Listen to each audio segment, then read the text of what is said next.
Ó, iniciando a gravação então, tá? Eu gostaria de compartilhar com vocês o o seu falar do simulado, o simulado que aconteceu na semana passada, né, e eu vou falar das a gente vai fazer a correção rapidamente, e para dar tempo de fazer a correção da prova também, dessa provinha nossa, e também de iniciar os assuntos da aula.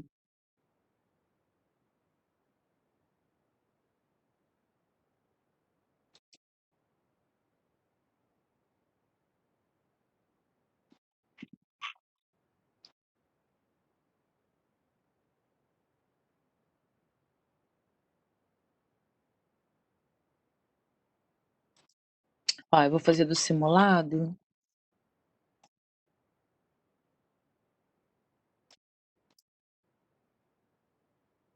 Vou compartilhar minha tela aqui com as perguntas do simulado.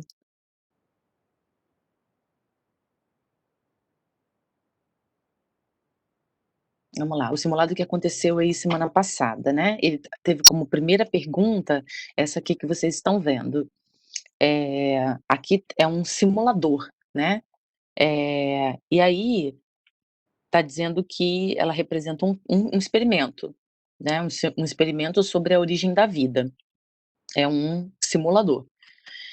E aí, tá perguntando aqui: "É correto afirmar, através dessa simulação Louis Pasteur", não foi Louis Pasteur que fez isso. Louis Pasteur fez aquele experimento do pescoço de cisne, né, que é para falar sobre que derrubou inclusive a abiogênese, né, naquela época eles aceitavam que a vida surgia do nada, né, da matéria inanimada. E e aí a letra B, pela simulação das supostas condições da Terra primitiva, até aí tá tudo certo. Foi possível formar matéria orgânica, tá certo. Em condições abióticas, sim. Por que condições abióticas? Porque não existia vida. O que, eh, o Oparin, simulou com esse experimento foi, ele pegou os gases da atmosfera primitiva, colocou nesse, experimento, né, juntamente com um vapor de água que era abundante na atmosfera, e o calor, e botou descargas elétricas aqui, ó, que era comum na condição atmosférica da Terra, climática, né. E aí ele, com essa condensação, né, de águas e esses gases, ele produziu aminoácido, tá. E o que que é o aminoácido? Ele vai formar proteína, e a maior parte do nosso corpo, depois da água, é de proteína, tudo bem? Então por isso que essa resposta aqui, ó. Os defensores da panspermia obtiveram evidências da participação de elementos extraterrestres, nada a ver. Em nenhum momento o experimento indicou isso. Lembra que você tem que direcionar, em relação ao experimento, né.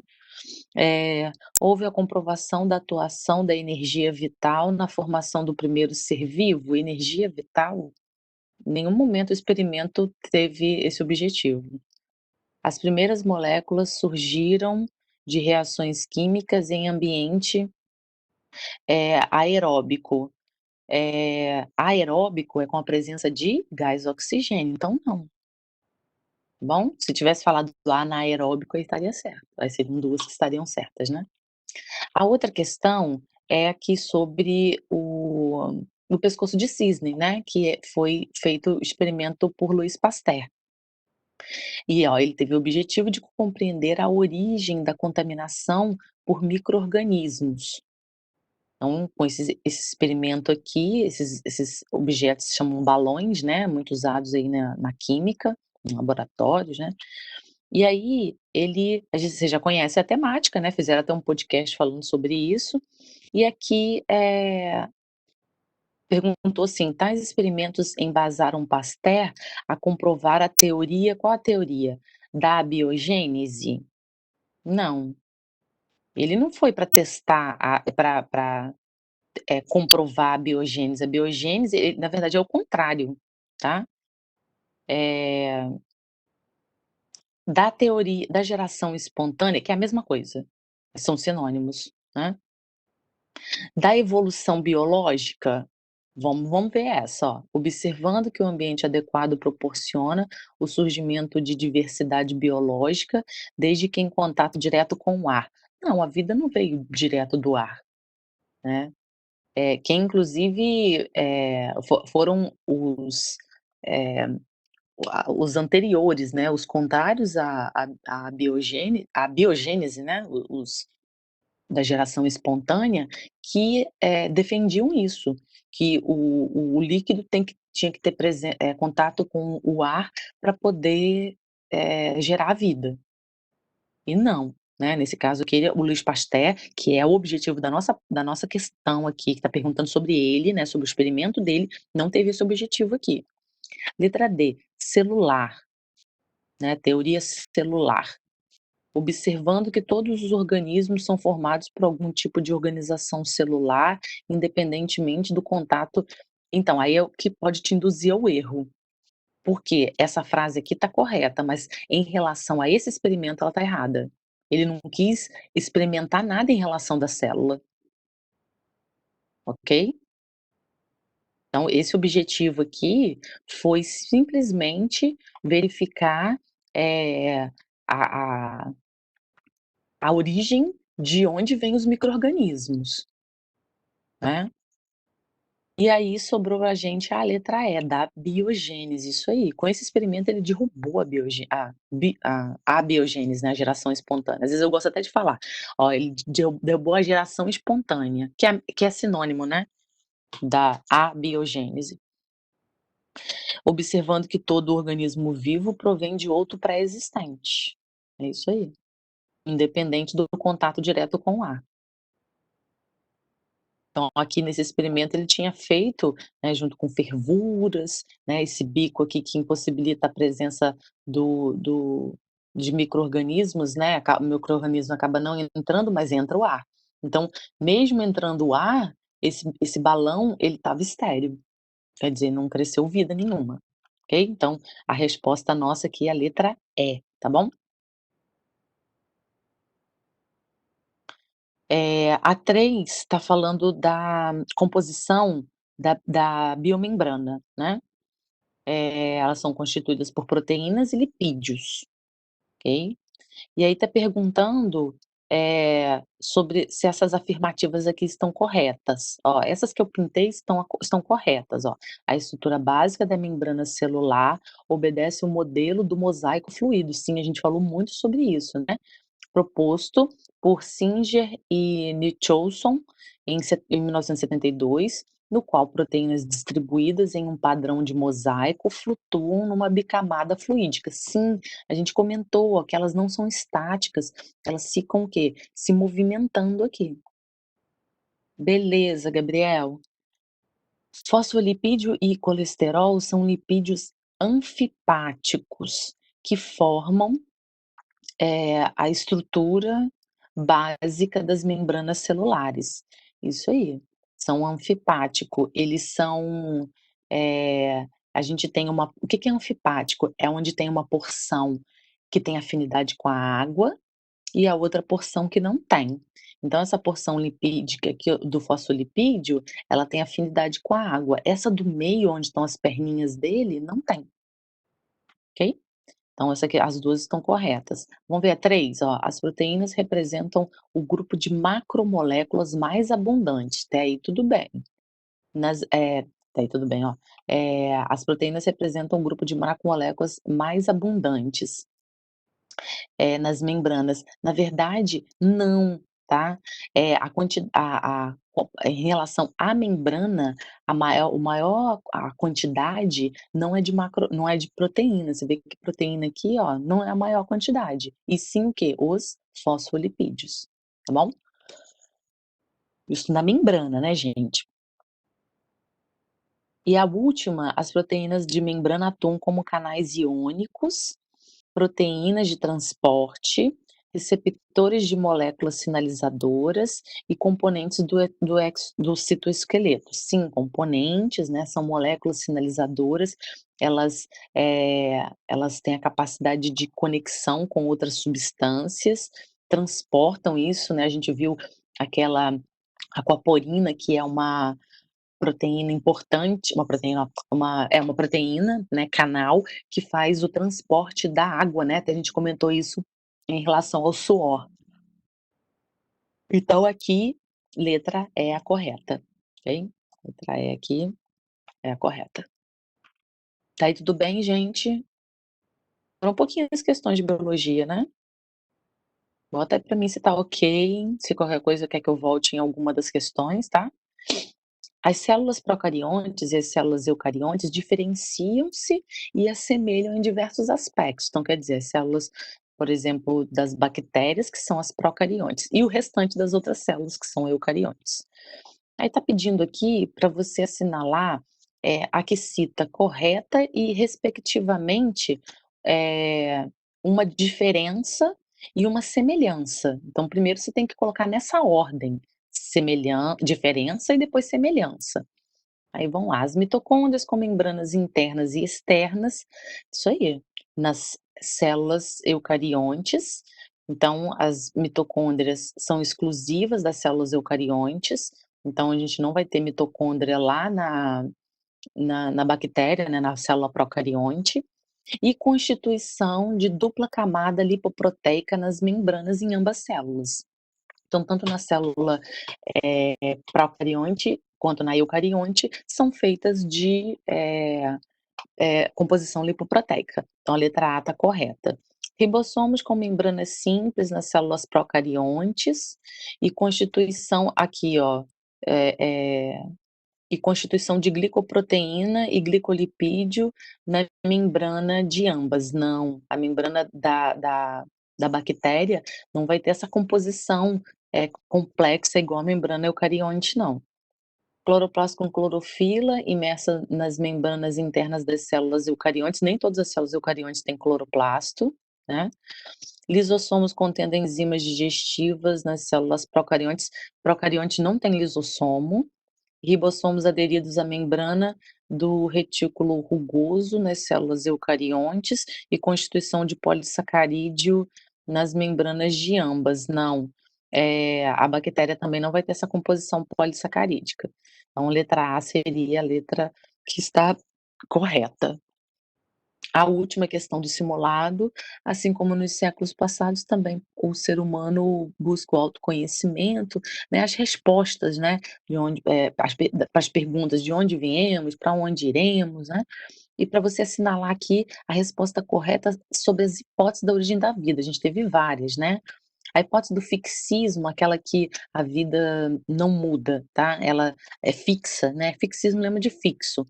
Não acompanha as narrações religiosas, acompanha sim, muitas teorias, explicadas, né, a origem da vida explicada por muitas religiões, elas têm essas ideias, ideias de que a galinha nasceu como ela é, e o elefante também, e que não houve nenhum tipo de ancestral que fosse comum, eles não têm ligações nenhuma.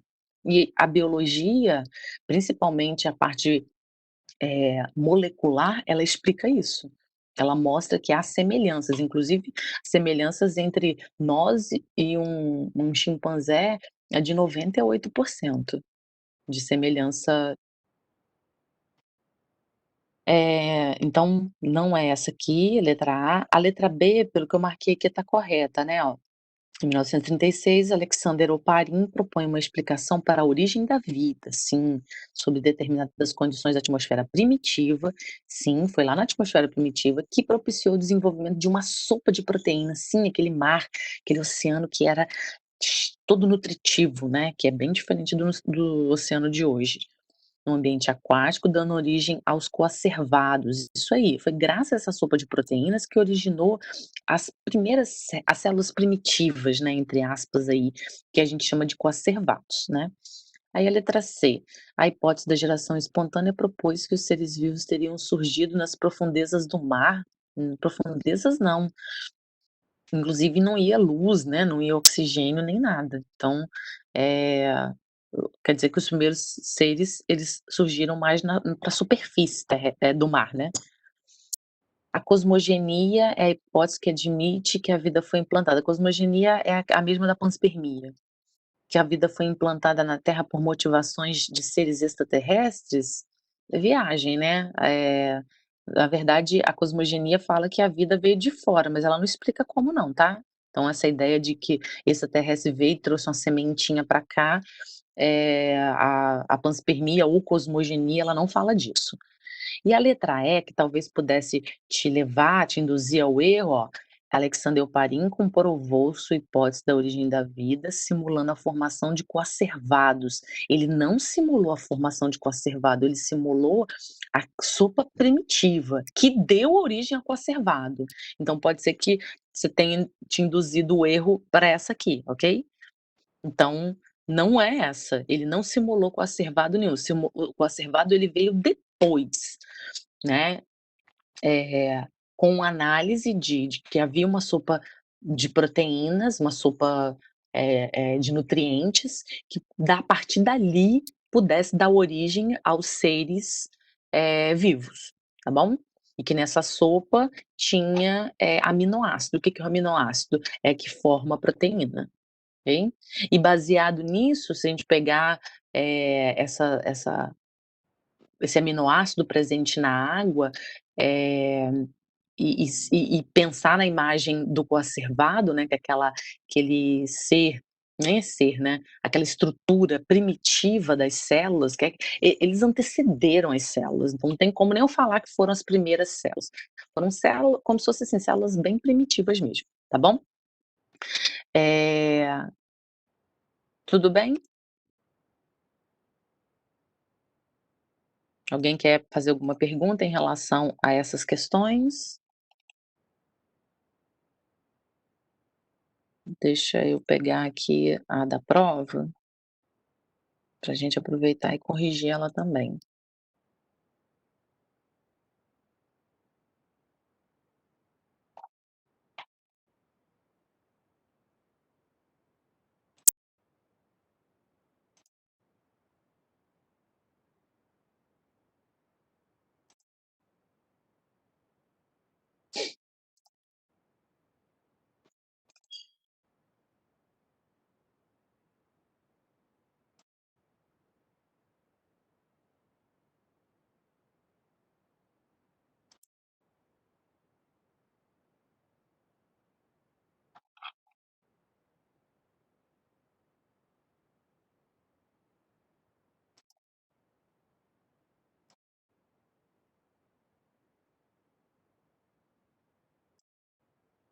Então a resposta aqui da prova, da questão número 1, 46 cromossomos e todas as outras células, com exceção dos gametas, né, com exceção do espermatozoide e do óvulo. Então pode ser células do músculo, dos ossos, dos neurônios e etcétera. A 2, os cromossomos do cariótipo da imagem está condensado. Dessa forma, como ele é conhecido? Teve gente que colocou, cromossomo metafásico. Tá certo, tá? É cromossomo mesmo, tá? Porque desenrolado ele é cromatina, tá bom? A maioria errou essa aí. A questão 3 tá falando de uma organela que tem dentro de uma célula, né, analisando aqui os neurônios de pacientes com Alzheimer, né. E aí verificou nesses pacientes uma enzima desencadeia a fragmentação de uma determinada organela, a destruição dela, né. Essa fragmentação resulta em alteração do empacotamento e encaminhamento de proteínas. Que organela que faz empacotamento e encaminhamento de proteínas? São as, ó, é o complexo golgiense, tá bom? Teve gente que escreveu aparelho de Golgi é uma nomenclatura antiga, tá? É complexo golgiense que é o nome. Então tá pedindo pra você nomear, né, já falamos ela, e apresentar a função, né. Então o complexo golgiense está relacionado, a, eh, produção a empacotamento de proteínas para mandar para o exterior da célula, Está relacionado, à produção daquele acrossomo, né, do espermatozoide, ok? Eu dei o feedback também dessa questão, e vai chegar no e-mail para você. Aqui está falando de um indivíduo do sexo masculino deseja investigar informações genéticas de ambos dos seus avós maternos. Essa informação pode ser encontrada onde? Eh, ambos avós, né, então está falando tanto do avô, né, quanto da avó. Aonde que ele vai identificar isso? Nos cromossomos autossômicos, tá? Poderia te induzir se fossem as avós, né, aí talvez fosse aqui DNA mitocondrial, mas em relação a isso são aos autossomos, que são todos os outros, com exceção dos gametas. Então cromossomo autossômico seriam todos os outros, exceto os gametas. Se eu quisesse ver, eh, o sexual, eu teria que ir para o cromossomo sexual. Então o cromossomo do 1 ao 22 é chamado de autossômico, porque eles não têm nada a ver com o sexo. E o 23º par humano, ele é sexual, tanto que a gente chama ele de par sexual, né, que pode ser XX nas mulheres e XY nos homens. Aí embaixo aqui, na 5, tá falando do, lisossomo, né, para você, seguir aqui. Tanto o processo de autofagia quanto de heterofagia, o quê? Lisossomos, né, que são eles que fazem esse papel. Atuam realizando a digestão intracelular. De acordo com o tipo de célula, após o processo de digestão, forma-se o quê? O corpo residual, né, ele terminou de fazer a digestão, corpo residual, que pode ser eliminado por plasmocitose, que é aquela saída, né, daquilo que foi fagocitado, dos resíduos, na verdade, né, elas saem pelas células, pela membrana da célula, ou ficar retido indefinidamente no citoplasma da célula. Então, seria essa segunda opção aqui, tá, nessa sequência. Aqui está mostrando uma imagem de um cromossomo e das perninhas dele. Qual o nome das perninhas? Cromátides irmãs, ok? Então, na divisão, eles até viram cromossomo de novo, né? Quando separa aqui, e na separação, eles são chamados até de cromossomo, mas aqui, ó, enquanto ele está inteirinho assim, você analisa uma perninha de cá e a perninha de lá, elas são chamadas de cromátides irmãs, tudo bem? Aqui está falando o físico pode ser prejudicial à saúde, pois as células são colocadas numa situação de injúria, de estresse, né? Podem sofrer danos irreversíveis ou morrer por necrose. Necrose é a morte do tecido, o tecido vai ficando roxo. Outro tipo de morte celular na qual as próprias células desencadeiam o mecanismo, né, elas mesmo que vão fazer isso, e tá ligado ao lisossomo, né, que é o processo chamado o quê? Apoptose, que é a morte programada, a gente viu até um videozinho sobre isso. A organela citoplasmática que se origina a partir do nucleolo e que sintetiza proteínas é quem? Essa é super fácil, né, ribossomos, a maioria acertou. Então, síntese de proteína já lembra logo no ribossomo. A 9, em qual célula eucariótica as características genéticas responsáveis por todo o controle da atividade. Então quer dizer, o DNA, né, tá na organela? Não. Tá no retículo endoplasmático? Não. Nas cristas mitocondriais, olha a palavrinha aqui, hein, ó, cristas mitocondriais. Dava para olhar aqui, ó, na questão de cima, para ver se estava escrito corretamente, hein. Encerrados no núcleo, no interior do núcleo. Sim, ó, procariótica, desculpa, eucariótica. Eucariótica tem um núcleo organizado, né, e ela tá onde? Lá na cromatina. Então o controle da atividade da célula tá lá no núcleo, tá, em formato de cromatina. Somente no ribossomo, não. A letra a número 10, a última, que eu já dei a resposta dela, né. Então é a mitocôndria 1, cristas mitocondriais. Mas beleza. Da onde vem a sua energia? Aí me escreveram aí, ó, da comida. Mas vocês têm ideia de como que ela é produzida no seu corpo? Quem sabe como que é? Chuta aí, gente, eu quero que vocês me falem aquilo que vem na mente de vocês. Então, assim, ó, eu estou me mantendo viva, estou falando com vocês, né, vou andar, vou nadar, vou subir morro, enfim, acordei, andei, fui ao banheiro, isso tudo gasta energia. Me manter viva gasta energia, mesmo quando eu estou dormindo, eu consumo energia. A minha pergunta é: da onde vem essa energia? Como que ela é feita dentro do nosso corpo? Que ideia que vocês têm sobre isso?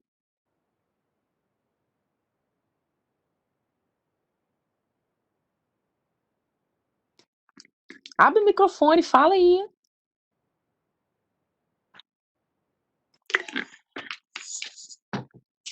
Não tem ideia nenhuma, gente? Das células. Ah, já começou, já melhorou. O Arthur falou das células. Ótimo. Você acha então, Arthur, que a energia que você faz tudo isso, ela é gerada dentro da célula, é isso?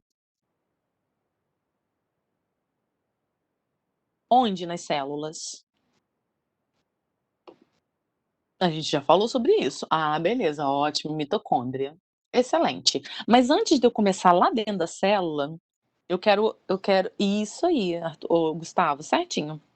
Eu quero que vocês entendam como que funciona isso, ok? Então vamos lá. Quando a gente fala em energia, isso, Samuel, tá certíssimo. Eu vou pegar então tudo que o Gustavo falou junto com Samuel, né, ó, respiração, glicose. Então, ó, o carro é movido por gasolina, ok? Eu, ser humano, sou movida a glicose. Entenderam aí? Isso é um paralelo, eu tô fazendo uma analogia. Aí, eu quero que você pense agora tá quase na hora da nossa aula cair, tá. Eu quero que você pense assim, da onde vem a glicose? Dos alimentos que eu consumo. Mas os alimentos, para eles terem glicose, da onde vem? Quem sabe?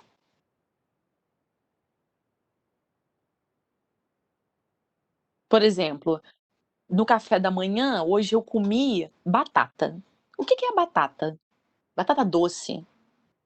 Batata doce é pré-treino, tá?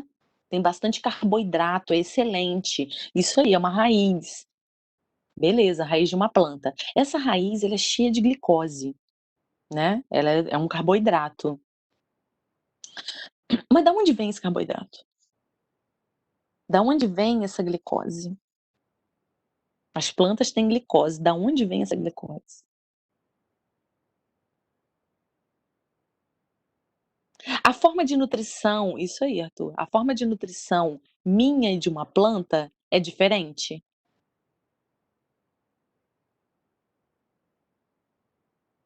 É diferente, não é? Beleza, isso aí, Gustavo, a planta produz. Então, vamos olhar para essa imagem aqui, tá? Olha lá o sol. O sol é a fonte de energia primária. Sem ele, o produtor que você está vendo aqui, ele não consegue fazer o quê? A fotossíntese. Olha a arvorezinha aqui. Ele não consegue fazer a fotossíntese. Logo, ele não vai conseguir sobreviver, né? E dar de alimento, por exemplo, para esse herbívoro aqui. Esse herbívoro, ele vai servir de alimento para o carnívoro e no final eles vão entrar numa teia, né, chamada teia alimentar, e que quando eles morrerem serão decompostos pelos decompositores. Tudo bem? Eu queria que você olhasse agora para essa imagem aqui, ó, essas setas saindo e me explicasse o que são essas setas. Talvez não dê tempo, mas explica para mim, leva para sua mensagem aí e amanhã vocês me respondem.